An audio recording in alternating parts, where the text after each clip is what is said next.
Boa noite, meus irmãos, a graça e a paz do nosso Senhor e Salvador Jesus Cristo. Eu espero encontrar vocês todos bem. Queria agradecer mais uma vez pela rica oportunidade de poder entrar na sua casa através desse veículo de comunicação. Antes de nós refletirmos sobre a palavra do Senhor, eu gostaria de mais uma vez orar com você e por você. Se você puder, feche seus olhos, vamos conversar com Deus. Grande Deus, nós mais uma vez estamos diante da sua presença em oração, meu Pai, e nós queremos, ó Deus, mais uma vez reconhecer a sua grandeza, o seu poder, a sua soberania. Queremos, ó Deus, te pedir perdão, Pai, pelos nossos pecados, te agradecer, Senhor, pela salvação, pela sua vida na nossa vida. Rogamos agora, Deus, por essa pessoa que nos assiste, Senhor, pela sua família, que o Senhor tenha misericórdia, Senhor Deus, e que o Senhor possa abençoar esse homem, essa mulher, esse filho, esse neto, esse avô, essa avó, esse tio, essa tia, essa pessoa que porventura possa estar desempregada, com uma enfermidade, desanimada na fé, Senhor.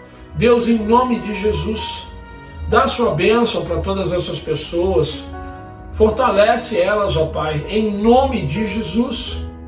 Deus, nós rogamos ao Senhor que nos abençoe na transmissão dessa Tua palavra, e que essa palavra, Senhor Deus, ela possa nos ajudar, Senhor Deus, a rever a nossa postura enquanto pessoas que foram salvas por Jesus Cristo. Fala conosco, Senhor. Em nome de Jesus, Pai, que nós oramos, Deus, e agradecemos. Amém e graças a Deus. Queridos, o tema da nossa mensagem hoje é: no cristianismo genuíno, a vida é derramada em favor de Deus e das pessoas. O texto que nós vamos utilizar como base é Filipenses capítulo 2, versículos 12 a 18. Você pode ir abrindo aí a sua Bíblia. Conforme nós formos refletindo, a gente vai aí lendo juntos esse texto. Eu quero iniciar a introdução desse sermão falando sobre uma experiência que o pastor Russell Shedd viveu e que descreveu no seu livro Epístolas da Prisão. Russell Shedd diz que certa vez um dos seus alunos lhe perguntou o que o apóstolo Paulo estava pensando quando ele disse aos filipenses que eles precisavam desenvolver a sua própria salvação. Para responder a essa pergunta, Russell Shedd propôs uma reflexão de um determinado professor, o qual falava sobre o paradoxo do esforço humano em combinação com a obra onipotente de Deus em nós.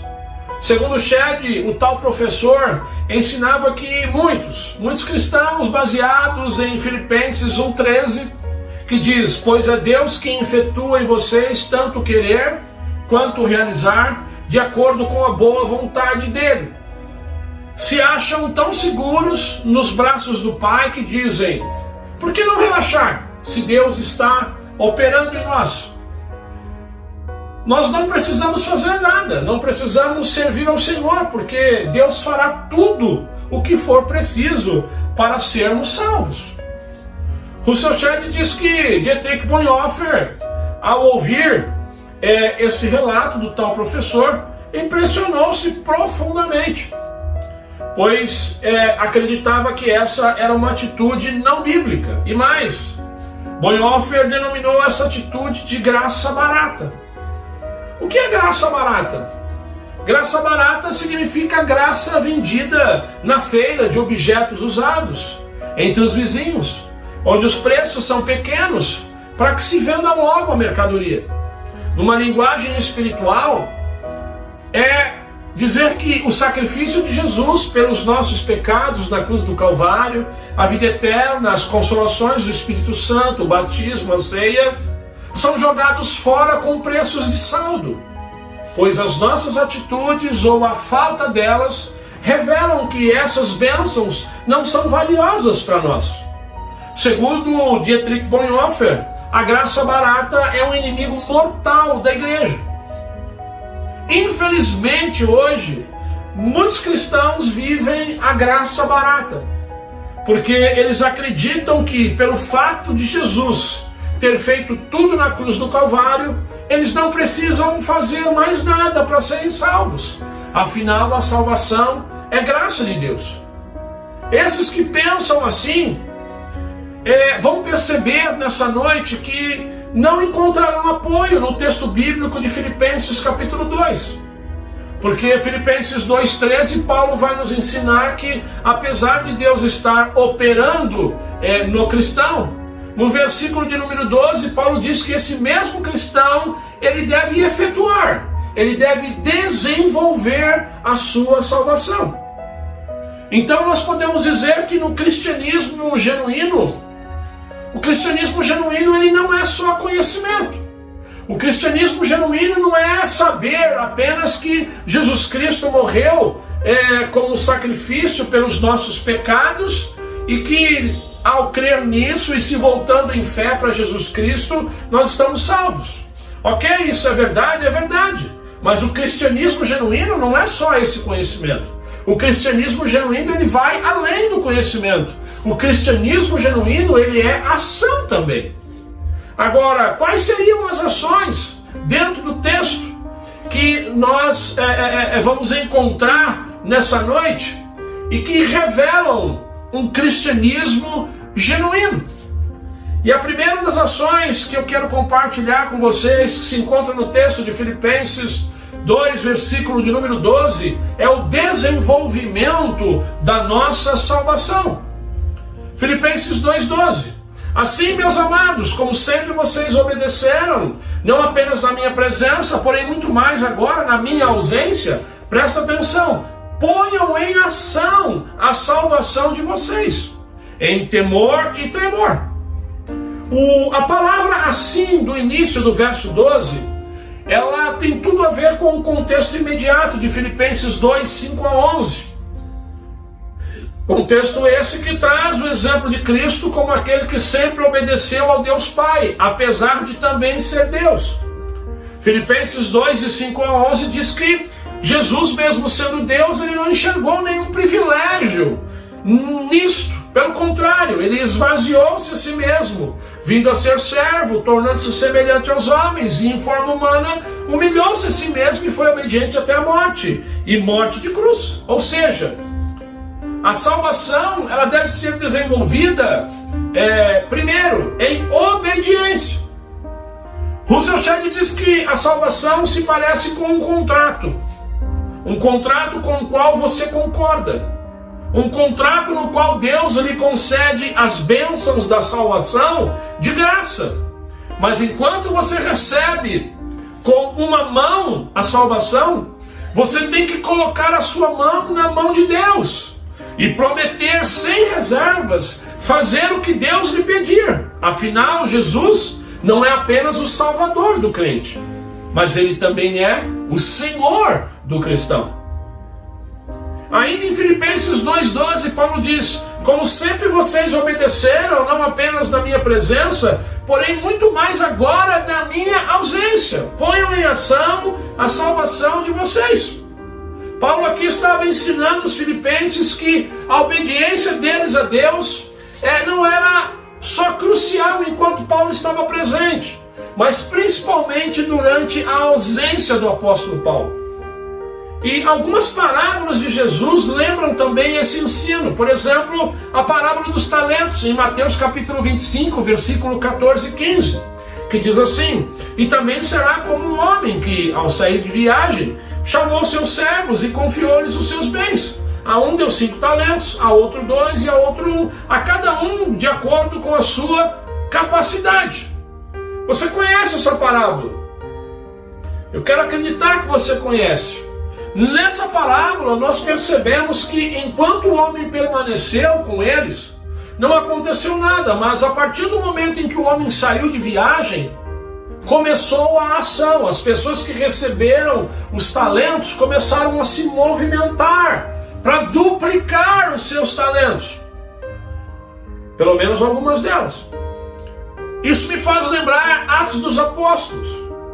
Capítulo 1, quando o Dr. Lucas narra que após Jesus aparecer aos seus discípulos e dar provas indiscutíveis de que ele, Jesus, estava vivo, deu-lhes uma ordem. Atos capítulo 1, versos 4, 5 e 8. Não saiam de Jerusalém, mas esperem pela promessa de meu Pai, da qual eu lhes falei, pois João batizou com água, mas dentre poucos dias vocês serão batizados com o Espírito Santo. Versículo 8. Mas receberão poder quando o Espírito Santo descer sobre vocês, e serão minhas testemunhas, tanto em Jerusalém, em toda a Judéia, Samaria e até os confins da terra. Queridos, depois de Jesus ter dito essas coisas, o capítulo 1 ali de Atos dos Apóstolos diz que Jesus ele ascendeu aos céus. E o leitor da Bíblia sabe que após isso, os discípulos foram batizados com o Espírito Santo e cumpriram com a ordem de Jesus.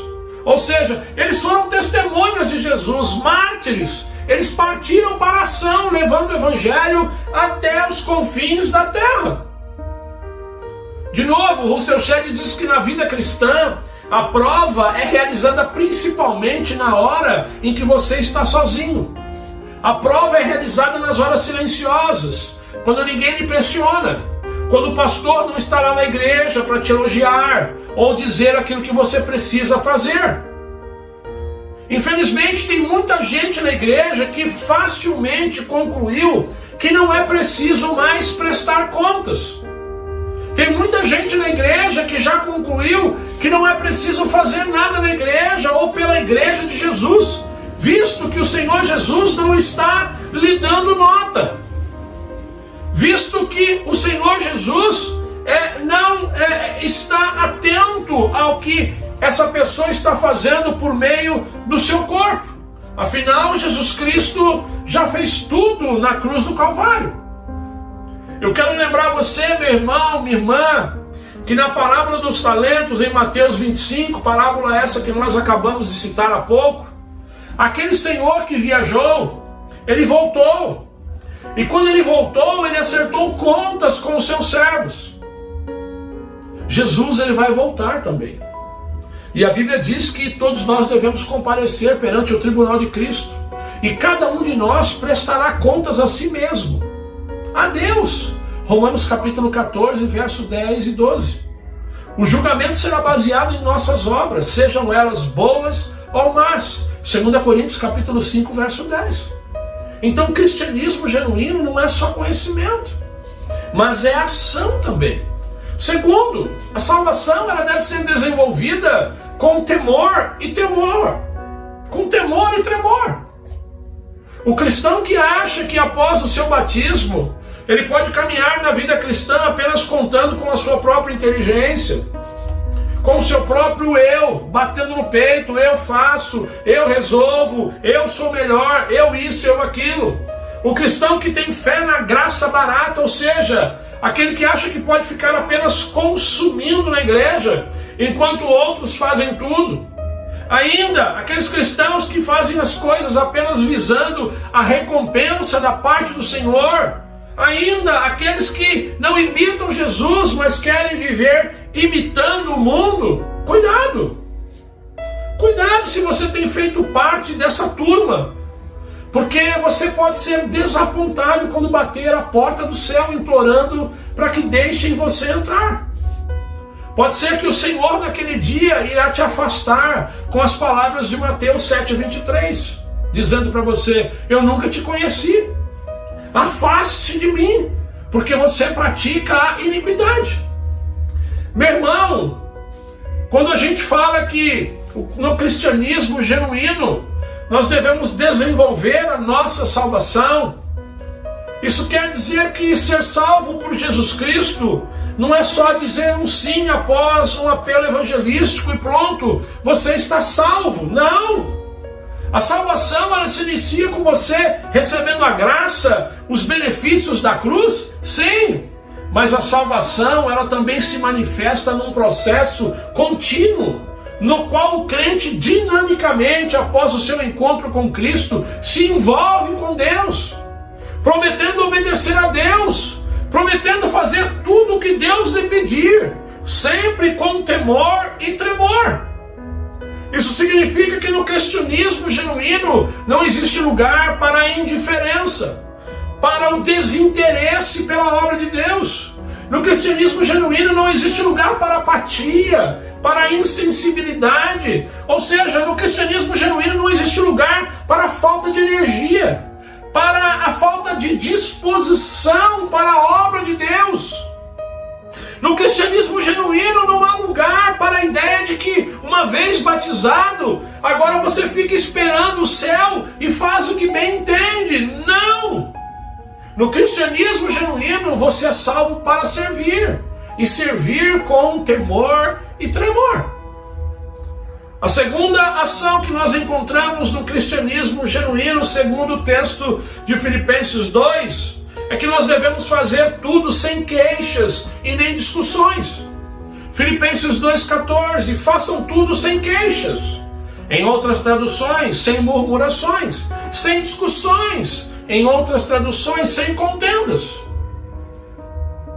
Muitas vezes, quando um pastor da igreja, ou um determinado ministério dessa mesma igreja, propõe algo para a igreja, um projeto, muitos irmãos às vezes acabam se queixando, murmurando, falando pelos corredores que aquilo não vai dar certo, que aquilo dá muito trabalho, que a igreja vai bem do jeito que está, por isso a igreja não precisa de algo novo. O que esses irmãos muitas vezes se esquecem, ou talvez nem saibam, é que eles podem estar reclamando daquilo que Deus está querendo fazer na igreja, ou através dela. Esse é o foco de Filipenses 2,14. Deus estava querendo trabalhar no meio dos filipenses, e eles estavam se queixando, eles estavam murmurando, discutindo, contendendo na igreja, por conta das coisas que Deus estava querendo fazer. Queridos, eu trabalhei no meio militar durante quase 30 anos, e várias foram as vezes que eu recebi ordens difíceis, ordens que eu não gostava de obedecer, assuntos que eu não gostava de lidar, mas jamais eu pude questionar o meu comandante, porque ele era o chefe. Então, independente da ordem ser difícil, de eu gostar ou não, eu tinha que colocar aquela ordem em prática. Hoje em dia, infelizmente, o pastor, a liderança da igreja quer fazer algo porque entende que aquilo é vontade de Deus para a igreja, e ao invés dos demais crentes apoiarem, eles ficam reclamando, eles ficam murmurando, muitas vezes torcendo para que aquilo não dê certo. Existem também aqueles que dizem assim: eu vou ficar só olhando para ver até onde isso vai chegar. Meu irmão, minha irmã, se você já entregou a sua vida para Jesus, você está sob as ordens de Jesus. E se aquilo que a sua igreja, o seu pastor quer fazer tem base bíblica, aquilo é ordem de Jesus para você. Portanto, você precisa obedecer e não ficar murmurando, falando pelos corredores, tentando atrair adeptos ao seu comportamento, ou à sua visão, ou falta de visão. Ainda, porque aconteceu algo ruim com você, um acidente, você ficou enfermo, desempregado e etc. Como cristão, a nossa reação não deveria ser a de querer saber o porquê que aconteceu aquilo, porque raramente Deus vai dar uma resposta acerca de um porquê, ou se revoltar com aquilo que aconteceu. Muito pelo contrário, o nosso comportamento deveria ser de aceitação, porque se Deus é soberano e Ele é, então Ele permitiu que isto ou aquilo acontecesse na sua vida, na sua família, na sua igreja, porque Ele visa o seu bem, como diz Romanos 8:28, texto que nós refletimos na semana passada. Sabemos que Deus age em todas as coisas para o bem daqueles que o amam. Irmãos, nós precisamos nos lembrar que Deus, Ele vai sim usar o pastor, Ele vai sim usar a liderança para trabalhar em nós, para moldar as nossas vidas. Por exemplo, para que possamos ter a experiência de ganhar outra pessoa para Jesus.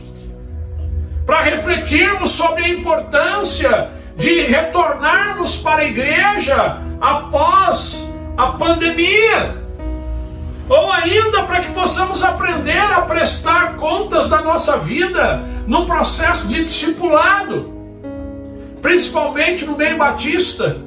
Os batistas não têm o hábito de prestar contas para outra pessoa.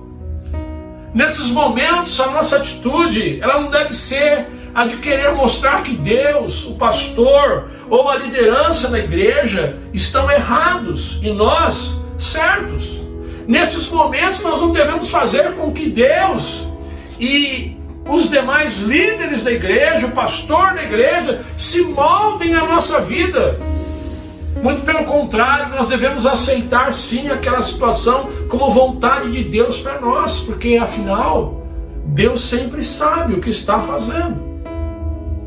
Muitos cristãos hoje em dia precisam urgente aprender a trocar a murmuração, as queixas, as contendas, por muita gratidão e louvor a Deus. Sim, em primeiro lugar. Mas a igreja de hoje também precisa aprender a dar graças a Deus pelo seu pastor que trabalha. Tem muita igreja que precisa dar graças a Deus pelo seu pastor que trabalha, que é um homem sério, dedicado, que visa só o bem da sua comunidade. Tem muita igreja que precisa aprender a dar graças a Deus pelos demais irmãos que também trabalham ao lado do pastor para Jesus, para sermos, como diz Filipenses 2,15, puros e irrepreensíveis, filhos de Deus inculpáveis no meio de uma geração corrompida e perversa, para a qual vocês brilham como estrelas do universo. Quando nós desenvolvemos, meus irmãos, a nossa salvação sem murmuração, sem contenda contra Deus, contra o pastor ou líderes da igreja que trabalham para Jesus, nosso testemunho é muito bacana, porque o nosso testemunho brilha diante das pessoas. Sabe por que eu estou dizendo isso? Porque as pessoas em geral, passam a não mais a acusar Deus, o pastor e os demais crentes, porque eles percebem que nós somos irrepreensíveis. E porque somos irrepreensíveis, eles não conseguem enxergar as falhas em nós. Eles não conseguem enxergar falhas da comunidade de Jesus. Porque o nosso jeito de ser e de viver na igreja é sem murmuração, é sem contendas. O contrário também é verdade. Quando na igreja muitos cristãos murmuram, quando na igreja muitos cristãos gostam de fazer contendas, as pessoas, de modo em geral, elas passam a enxergar várias falhas naquela comunidade. Então elas não se sentem atraídas a participar da igreja de Jesus. Queridos, cristianismo genuíno não é só conhecimento, mas é também ação. E é a ação que se desenvolve não com murmuração, não com contendas, mas uma ação que se desenvolve com alegria. Porque nós sabemos que Deus tem planos, e esses planos visam mudar para melhor as nossas vidas. O cristianismo genuíno, ele não é só conhecimento, mas também ação. E a terceira ação que eu gostaria de compartilhar com vocês é a ação de reter firmemente a palavra da vida. Filipenses 2,16. Retendo firmemente a palavra da vida, assim no dia de Cristo eu me orgulharei de não ter corrido, nem me esforçado inutilmente. Reter firmemente diz respeito à fidelidade, à resistência do cristão em oferecer algo para outra pessoa. No caso aqui é oferecer a palavra da vida, o evangelho da salvação a outra pessoa. Meu irmão, Filipenses 2,15 diz que Deus ele quer nos encontrar puros e irrepreensíveis, filhos de Deus inculpáveis no meio de uma geração corrompida e depravada, na qual vocês brilham como estrelas do universo. Meus irmãos, no cristianismo genuíno, no cristianismo bíblico, nós somos chamados para brilhar como estrelas do universo. Nós somos chamados para brilhar no meio de uma geração corrompida e depravada. No cristianismo genuíno nós somos chamados para oferecer a salvação pela graça, através da fé em Jesus Cristo, para as pessoas que estão escravizadas pelo poder do pecado. Essa era a preocupação do apóstolo Paulo em relação aos filipenses. Por isso no capítulo 2, no verso 5, ele dizia: olha, seja a atitude de vocês a mesma de Cristo Jesus. Paulo dizia isso porque ele sabia que quando um cristão ele fica apenas sentado no banco de uma igreja como um espectador, quando um cristão morre espiritualmente, quando um cristão esfria na fé, quando um cristão não quer mais ter compromisso por meio da igreja local, quando um cristão não quer mais participar da evangelização, do discipulado das pessoas, Paulo sabia que todo esforço gasto para conquistar aquele cristão resultou em nada. E isso se torna uma vergonha, não um motivo de orgulho, como diz Filipenses 2,16. Meu irmão, minha irmã, o dia de Cristo descrito em Filipenses 2,16 diz respeito à volta de Jesus.